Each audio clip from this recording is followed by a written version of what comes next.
今日咧又繼續咁去依照Machen 嗰本基督生平嗰本書咧講俾大家聽。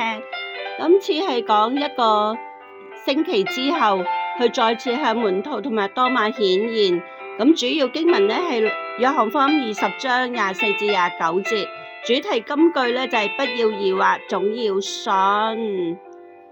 咁好啦，咁當耶穌上兩次咪講咗耶穌復活主日嘅時候咧，就早上同埋黃昏同埋晚上分別同啲向門徒向人顯現嘅。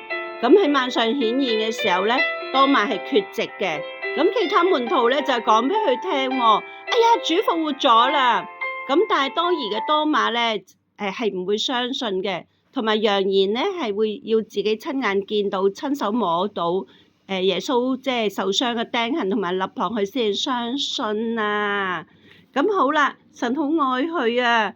喺一個星期之後，門徒同埋多馬咧又同樣喺一個緊閉嘅屋裏邊去聚會啊！點解要緊閉嘅？因為佢哋好驚啊嘛，宗教領袖再嚟陷害佢哋啊嘛，捉拿佢哋啊！突然間咧，主喺佢哋中間喎，就講願你們平安。其實呢個平安好重要啊，因為佢哋心裏不安嘛。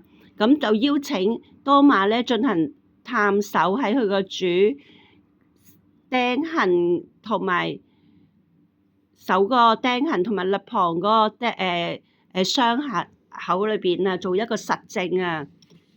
咁亦都對佢講啊，就係我哋個主題金句，不要疑惑，總要信。多馬冇咁樣做啊，佢嗰陣時嘅多疑咧已經被融化為認信啊。佢即刻同耶穌講啊，我的主，我的神啊！耶穌講明啊，你因為見到我咧先信喎，嗰啲冇見到就信嘅就有福。邊啲人冇見到耶穌就信嘅咧？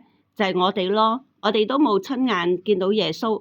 咁點解我哋會信咧？就係聖靈使用聖經嚟到重申我哋先有得救嘅信心嚟到接受主耶穌成為我哋嘅救主啊！大家有冇曾經係有呢個得救嘅信心咧？